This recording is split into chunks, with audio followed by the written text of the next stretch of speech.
The Forbidden Scan. The research station Meridian's Edge hung in the void like a metallic flower, its solar panels spreading wide to catch the light of distant stars. Captain Sarah Chen stood at the observation deck, watching the cosmic graveyard that stretched endlessly before them. Thousands of dead ships floated in the darkness, remnants of civilizations that had risen and fallen across the millennia. 5 years of silence, she murmured to herself, remembering the day when half the galaxy had gone quiet. The Great Silence, they called it. Entire star systems had simply stopped communicating, leaving behind only empty space and mystery. Captain Chen, you need to see this. Dr. Kekstar's voice crackled through the comm system.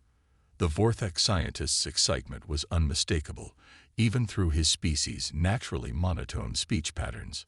Sarah made her way to the main laboratory, her boots echoing against the metal corridors. Meridian's Edge was one of the few places where humans and aliens worked side by side, studying the remnants of dead civilizations. The joint research facility had been humanity's idea, a gesture of goodwill that had surprised many in the galactic community. The laboratory buzzed with activity. Dr. Kekstar, his 4 arms working simultaneously at different control panels, gestured toward the main display with one of his lower appendages. His crystalline skin shimmered with bioluminescent patterns that indicated extreme excitement among his people. "We found something extraordinary," he said, his translator device converting his clicks and whistles into standard galactic. "Look at this." The holographic display showed a ship unlike anything Sarah had seen before. It was massive, easily 3 times the size of their research station, with a hull that seemed to shift and flow like liquid metal. Strange geometric patterns covered its surface, pulsing with a faint inner light that suggested it wasn't entirely dead. "Beautiful," whispered Lieutenant Marcus Webb, the station's security chief. He had joined them silently, as was his habit. "What civilization built it?" "That's just it," Kekstar replied, his excitement making his translator stutter. "The design doesn't match any known architecture in our databases. The hull composition is unlike anything we've cataloged. And the energy readings," he paused, manipulating the display to show spectral analysis. "It's still producing power after who knows how many millennia." Sarah studied the readings carefully. Her training as both a starship captain and xenorchaeologist told her something was wrong with this picture. Ships didn't maintain power for thousands of years without maintenance. Even the most advanced civilizations they'd encountered couldn't achieve that level of engineering. "Zephyr, run a comparison against the Forbidden Archive," she ordered. Their AI companion materialized as a shimmering hologram, taking the form of a young woman with constantly shifting features.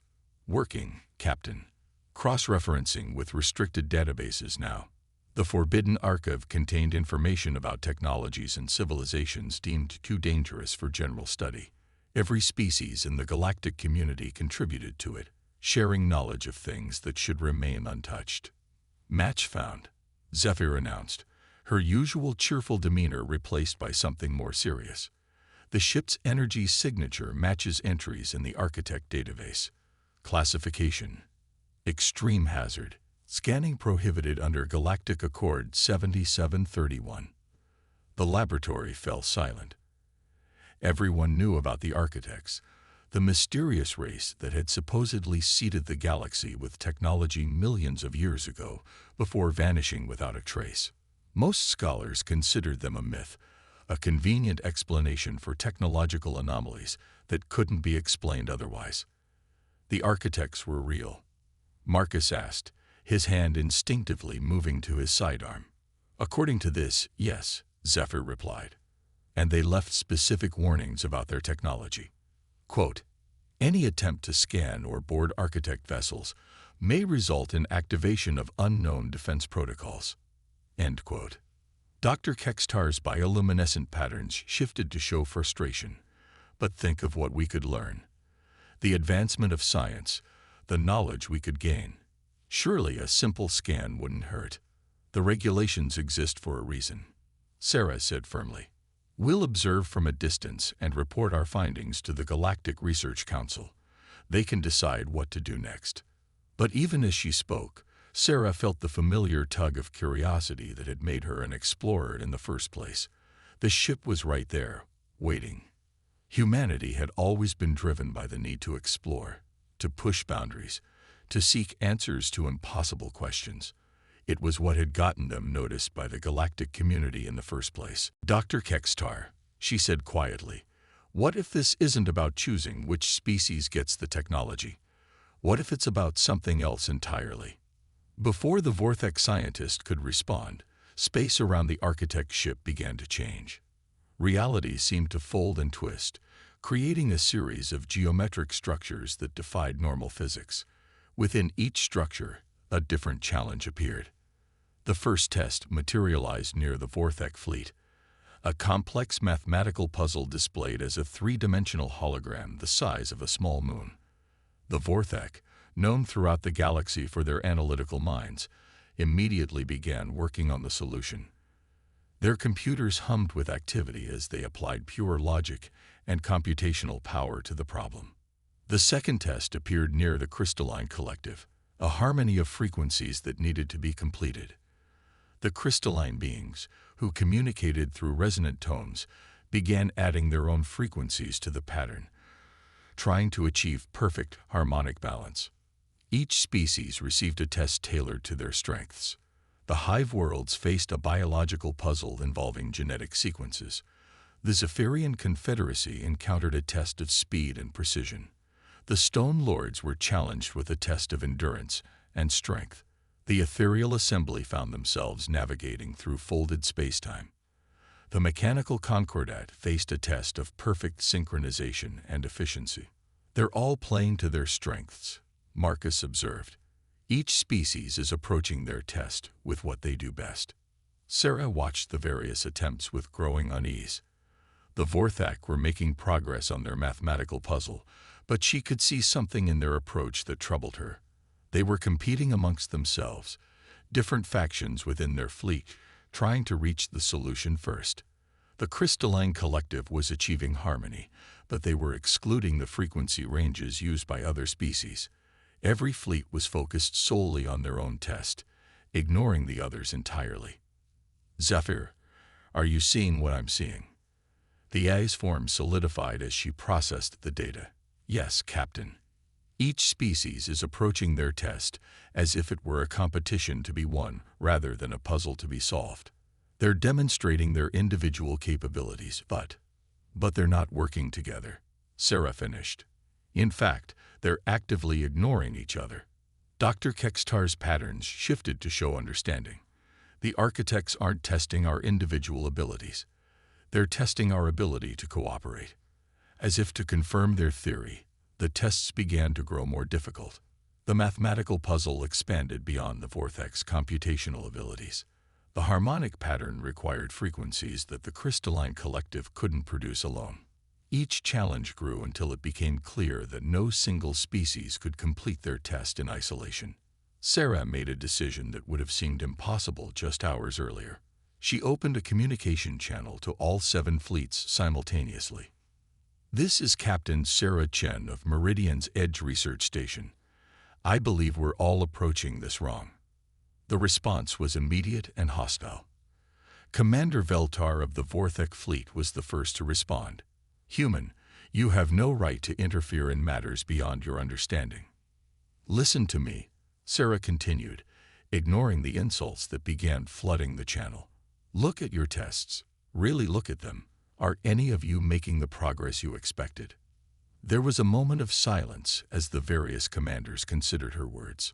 "The harmonic pattern requires frequencies outside our natural range," admitted Resonance Prime of the Crystalline Collective, their translated voice reluctant.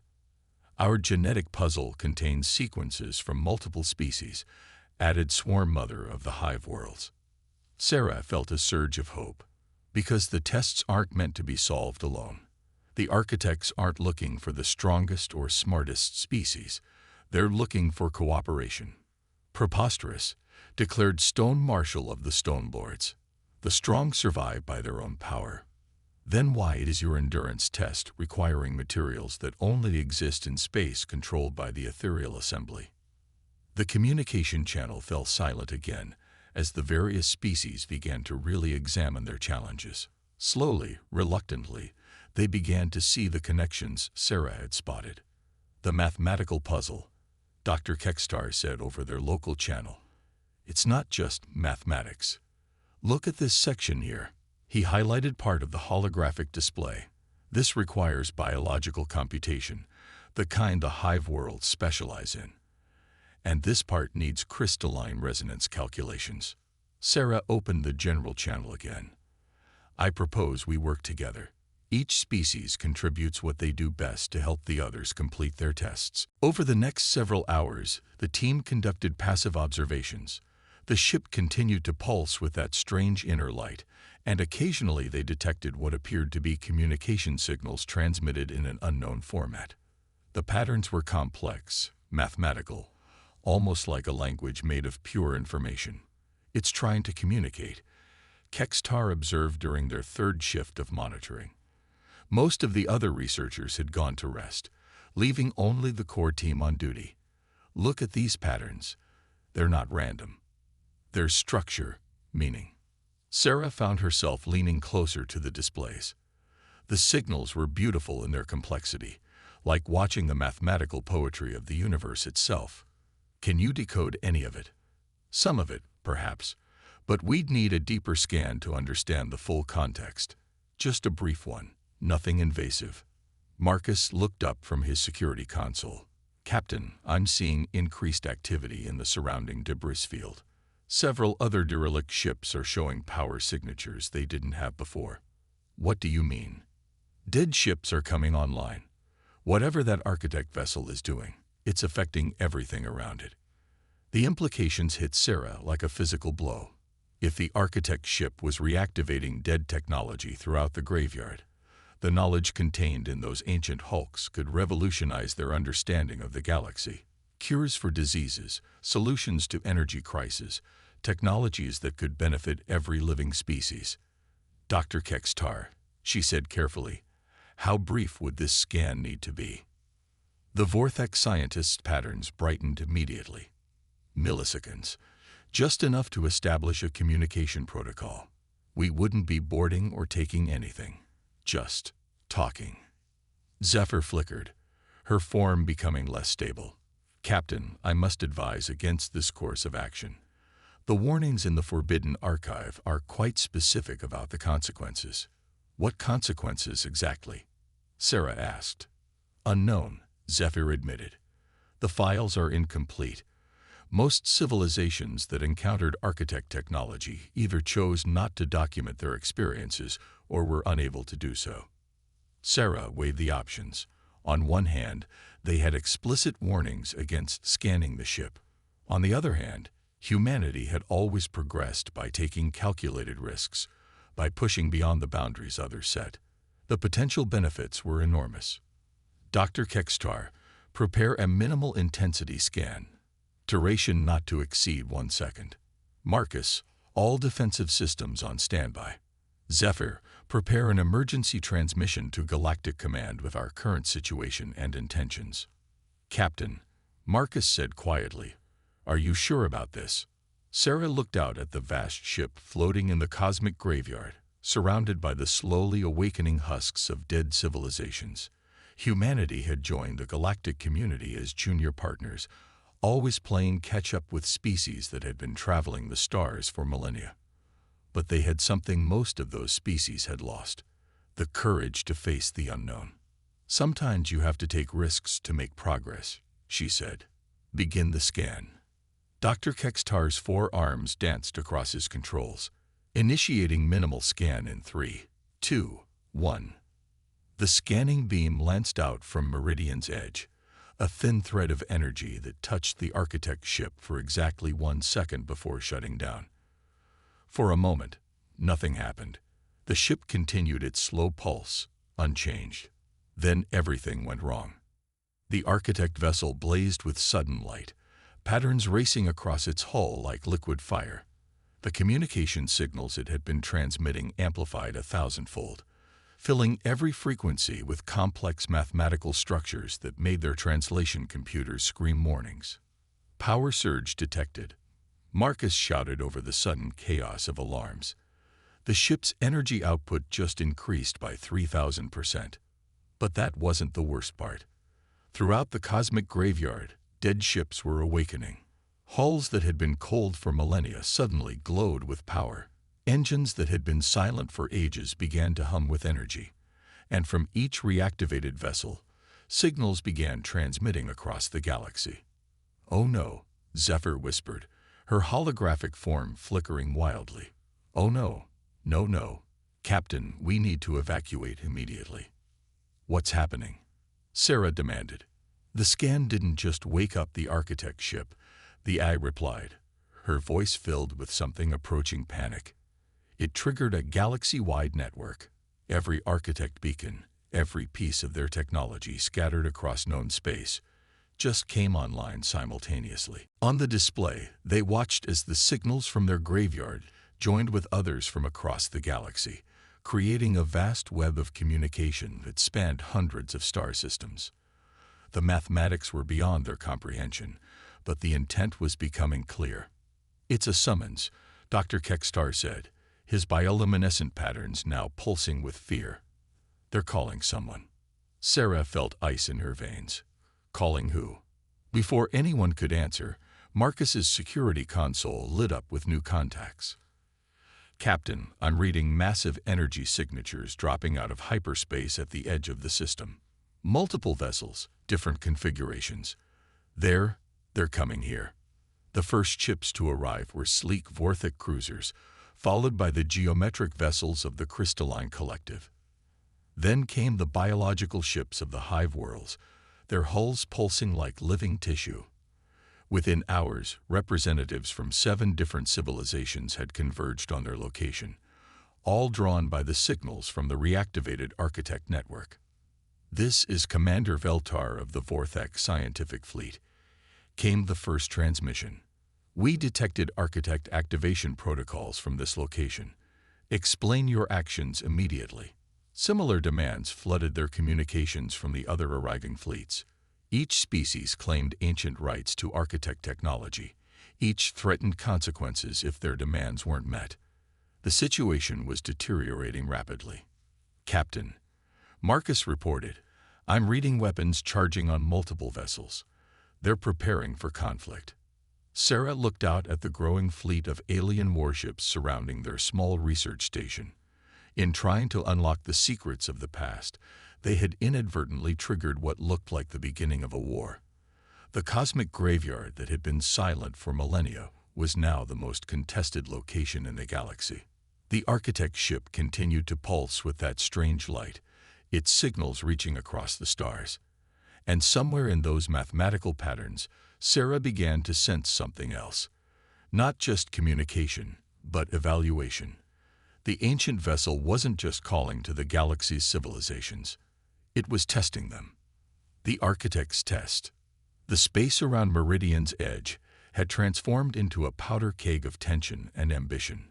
7 different fleets formed a rough sphere around the research station, each maintaining careful distances, while their weapons systems hummed with barely contained energy. Captain Sarah Chen stood on the bridge, watching the tactical display that showed her small station surrounded by enough firepower to crack a moon. "Status report," she called out, trying to keep her voice steadied despite the gravity of their situation. Lieutenant Marcus Webb looked up from his security console, his face grim. "Vorthak Scientific Fleet has 12 heavy cruisers. The Crystalline Collective brought 6 geometric vessels that our databases can't properly classify. The Hive Worlds deployed 4 bioships, each one the size of a city. The Zephyrian Confederacy has 8 sleek destroyers. The Stone Lords brought 3 massive dreadnoughts.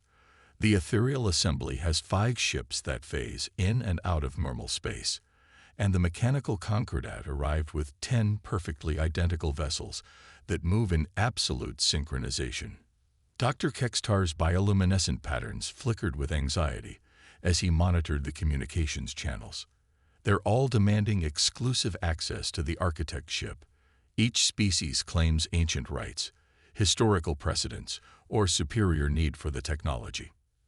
And none of them trust each other, Sarah observed, watching the way the fleets positioned themselves not just to threaten the research station, but to counter each other as well. Zephyr materialized beside them, her holographic form more stable now, but still showing signs of stress in the way her features occasionally glitched. Captain, I'm analyzing the communication patterns from the architect vessel.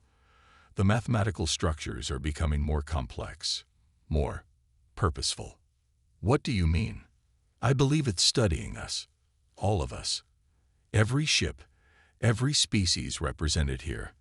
The signals it's transmitting are adaptive, changing based on how each fleet responds to various stimuli. Before Sarah could ask for clarification, the architect ship suddenly blazed with new intensity. The patterns on its hull shifted, forming geometric shapes that seemed to pulse with meaning. Then, for the first time since its awakening, it transmitted a message in standard galactic language. Evaluation parameters established. Testing phase initiated. Species will be assessed for worthiness. Proceed. The communication channels erupted with demands for explanation, threats, and claims of superiority. But Sarah noticed something the others seemed to miss. The message hadn't been directed at any single fleet. It had been broadcast to everyone simultaneously. The response was immediate skepticism from most fleets, but she noticed that some of the commanders were beginning to consider the possibility. Humans always seek to mediate, observed mind nexus of the mechanical concordat.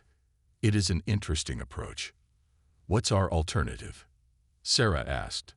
We can fight each other for technology we can't access, or we can try cooperation. The first breakthrough came from an unexpected source.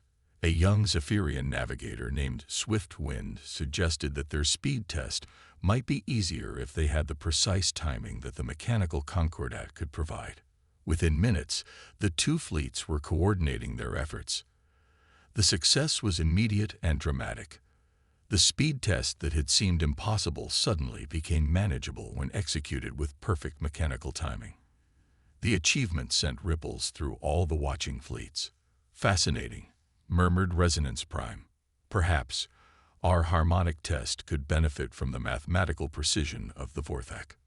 What followed was the most unprecedented display of interspecies cooperation in galactic history. The Vorthak provided mathematical models that allowed the crystalline collective to achieve perfect harmony by including frequency ranges they had never considered. The hive worlds shared biological computational methods that accelerated the Vorthak's progress on their puzzle. The Stone Lords offered rare materials to the ethereal assembly, who in return helped others navigate the folded spacetime around the architect's ship. Sarah watched from Meridian's edge as 7 different civilizations, many of whom had been enemies for millennia, began working together with an efficiency that amazed everyone involved. The tests that had seemed impossible for individual species became achievable through cooperation. Captain, Zephyr said, her voice filled with wonder. The architect ship is responding to the cooperation. Its energy output is stabilizing, and the signal patterns are becoming more welcoming. As the final tests neared completion, the architect ship underwent another transformation. The harsh geometric patterns on its hull softened, becoming more organic, more alive. New signals began transmitting, but these weren't the complex mathematical structures from before. These were simpler, more direct communications. Evaluation complete. Cooperation demonstrated. Species assessment. Promising.